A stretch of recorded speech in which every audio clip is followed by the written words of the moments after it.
Broke up with my boyfriend right before we were about to move in I sobbed together. in my car after apartment And his hunting. mom chased me down the street when I left. I 22F. And my boyfriend, 23 meters. We've been dating for 8 years. We met in high school and have been together ever since. We've grown and changed with each other miraculously. And our relationship has been amazing. We were always communicative to each other. Always doted on one another. Have inside jokes that are years long. And have become so comfortable with who we are as a couple. Our relationship, by all means, is a wonderful one. But I guess I wouldn't be posting here if it was When so as wonderful. we've entered into adulthood, I started asking the bigger questions that I realized wasn't really getting answers on. he's been against having kids. But I want kids. My biggest advice I received was to wait for his real When we answer. were older. Because I asked these questions after dating for 4 years. I asked him what he wanted to do, where with he his saw future, himself career-wise. and what he was feeling about who he was as a person. If he was changing and growing. To be honest, whenever we speak about these things, I always feel like it gets really quiet. he becomes shorter with his words. A lot of I don't know s after asking questions. Many times I get some answers once he's thought about But this it. scenario has always been regular I'm for asking us. bigger questions, Trying to get feedback. and he gives little answers and asks to think but about we have them. always moved along. Next day, next season,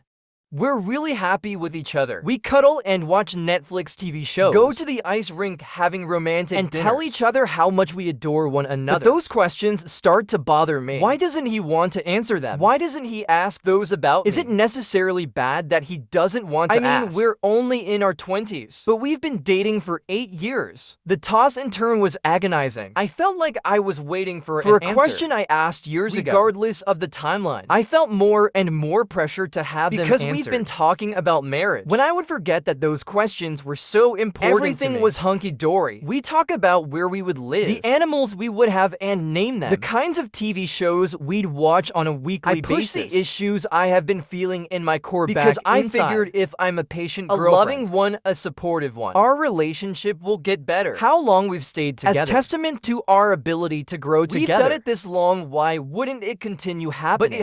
it really hasn't, guys. This last weekend something snapped. We were looking for places to live. We had 3 appointments. I was looking around the apartment, Looking at the kitchen, looking at our bedroom. When we kissed each other goodbye. After a post-appointment cuddle slash and nap. I went back home, I burst out crying in the car. I was sobbing when I got home. I called my mom, she came over. I was broken, something died.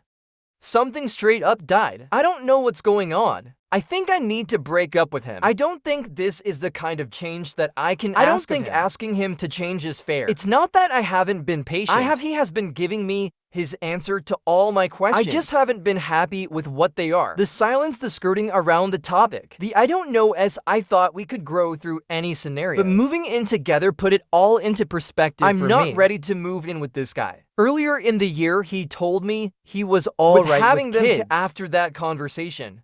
Such a huge flood of relief That hit I me. think spurred this season of ignorance. He answered my biggest big question. So I was happy, but the reality is setting in. Does he actually mean that? Did he say that to appease my asking? He has told me that I'm the best thing to That happen he to loves him, me and that I inspire him to and be that a he's better happy person. he's with Because me. he wouldn't know how to date anyone Since else we've been at together this point. for so long. I wish he had the motivation and drive and a I goal wish for he himself. thought about his future. I wish he was more excited about More life. positive about life. I wish he wasn't so angry at people and I himself. wish he approached his problems readily I and wish he was openly. more emotionally available. I wish I knew how to do this without Because I destroying think him. it will his family would all turn on I him. know it. We've been talking about marriage. We're looking at places to live together. And I just imploded. I imploded. My gut is telling me to do this, and it's never been wrong. But how on earth do I do this edit? Thank you everyone so much for your comments.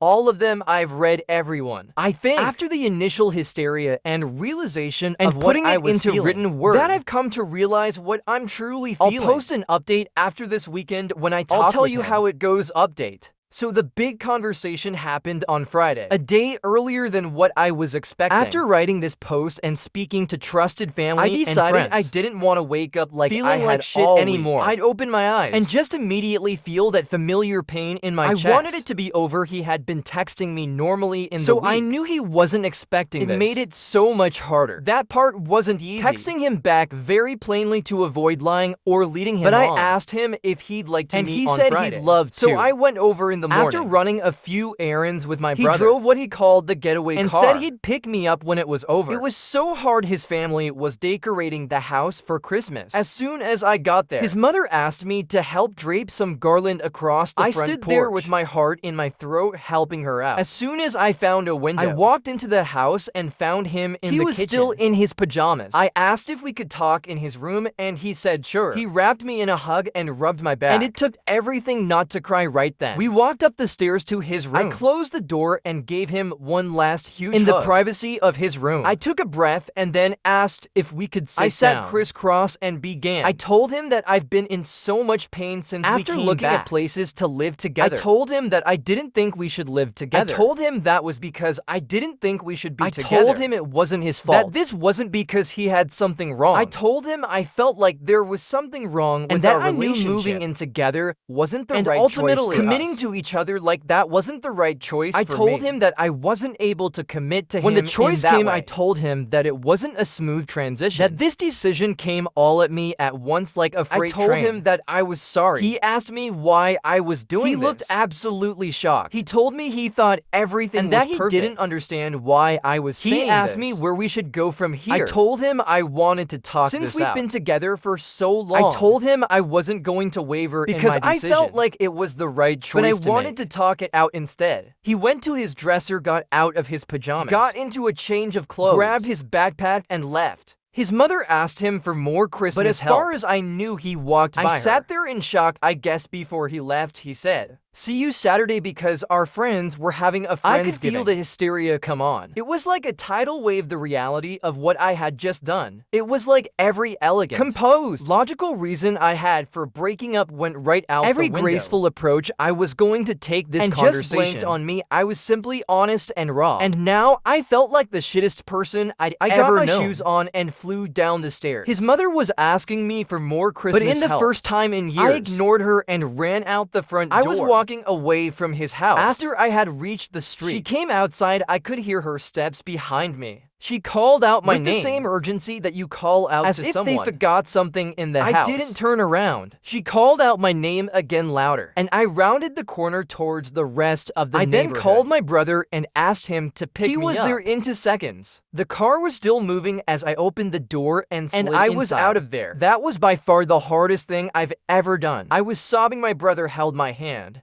It was loud, heartbreaking sobbing. I can't believe I had ended an 8-year relationship. I went home and my family was all there. They all comforted me and told me their breakup stories of their first loves. That was Friday, today Monday. I have to say it was absolutely the correct decision for me to make. After the initial tears, hysteria, and destruction, I realized I had needed to make that decision for a long time. I feel fuller in a way, if that makes sense. And I'm excited for what's to come for me. Edit. To be honest, I'm shocked again at the response. Thank you all, even the people who don't agree with my decision. If I were to respond to you and include every single detail of our relationship, and justify myself, I think it would defeat the point of reading your honest responses. Because that's what I'll be dealing with going forward. I appreciate every comment. I've gone through and read them all. Thank you for your eyes and time spent giving your input. Now on to the next story 2. Caught my friends actually assaulting my blackout and filming at her graduation party. They said it was a joke, then harassed us for weeks and tried to turn her against me. I've been with my girlfriend Laura for a year. She is awesome and we love each other. I've been friends with Jake and Shelly for 2 years. We weren't that close, seeing as I met them through my group of friends. But now we're very close. They adore my girlfriend and pretty much hang out with her more than me. One time they even told me if we were to break up, they would pick her side over mine, even though I've known them longer. Anyway, I'll get to the point. So Laura just graduated college and wanted to celebrate. Let me start by saying she never drinks. In the year I have known her, I think she's only drank like once or twice. And honestly, that's because my group of friends kind of pressured her into it. She doesn't handle alcohol well. She is really small and has no tolerance. This will be important later. So Jake and Shelly invite her over to their place while I am at work. Can't come. The plan was for them to pick her up and take them to their place. And for me to pick her up after work, so she doesn't drink and drive. Have to spend the night. All is well, I trust them. And I know they are experienced drinkers and I get off at 2 a.m. from work and head over to their place. At this point, I know Laura is drunk because of the sloppy text, so I knew that I would have to take care of her. But then I get to their house and I walk in on something terrible. Laura is passed out on the ground. Shelly is on top of her making out with her. And Jake is recording it all all with his phone. I freak out and ask him what the fuck is going on. I snatch his phone from him and delete the videos and laughs and says it was all a joke. That they took the pictures to make fun of Laura in the morning. Play a joke on her, I pick her up off the ground and we leave, guys. She was so drunk she could barely walk. She was puking constantly. She was crying and couldn't see straight. And my friends were completely sober. What the fuck? I put her to bed and then receive a text from Shelly saying that I shouldn't be mad since it was all a joke. I reply that they took advantage of her and she agreed. Claimed they took advantage of her in a friendly way. So that she would let loose and have fun since she is always I was studying. So disgusted that I didn't reply and cared for Laura since she wouldn't night. Stop vomiting. The next day, Laura receives a bunch of text messages from angrily berating her for getting them in trouble. They say she is a grown-ass woman who can handle her own mistakes. Don't give a fuck what I think about what they did. That I am a little bitch and that it's basically and she pressured them into making the video. If you all saw how incoherent and blacked out my girlfriend was, you'd see that she couldn't even stand up, let alone pressure someone to do anything. She has been crying over it all day and switches between all her fault to know they were being disgusting assholes. As for me, they keep berating me and insulting me for being angry, saying I am overreacting to a simple joke. That they were going to play on her. I don't know what to do. Please give me some advice. Am I wrong? Because I don't fucking think I am. But Jake and Shelly are going around spreading rumors about making me out to be a jealous, controlling asshole and my girlfriend to be a dumb drunk. Pressured them into acting badly. Relevant comments deleted. Does your girlfriend remember how much she had to drink before she started to black out? She sounds like she was really sick afterwards. And if she doesn't remember supposedly doing I'd worry about how they got her into this bad of a state too. She does not. But she remembers that they didn't drink and that is fishy to me. The text the friend sent, the exact text they sent was we really did take advantage of her. But in a friendly way. She wanted to take more shots and we wanted her to have fun. Since she's always stuck home studying. It was more of a joke to her sober self. What the fuck that means when told they are predators. You know what? I've suspected this. But I didn't want to believe it. I always felt left out because they would prefer to hang out with her. And they told me so. I feel so guilty because if it weren't for me, my girlfriend would have never met them. I feel bad for letting her go there with them. Update, hey guys. So for several days after the incident, they constantly contacted my girlfriend, blaming her and telling her it was her fault. She did admit to them that she was blackout and drunk couldn't remember anything. And they passed on that information by telling her false stories of what actually happened. Her that I was and a controlling asshole who just wanted to isolate her from her true friends. Since they've known me for a long time, they then proceeded to tell her horrible stories about my past. I did drugs when I was 18. For God's sake, that I was once arrested for drunk driving. That was a mistake I owned up to as soon as her and she was aware of it since the beginning. And that I've slept with multiple women. And that Laura is just another number to me, guys. I'll admit that I used to be a party animal and I have a bad past. I am a changed person and I love my girlfriend with all of my heart. It hurt that they were using my past in order to get her to come to their side. So I told her that she should go to the police and file a report. And she agreed. She warned them to quit harassing her and they flipped the fuck out.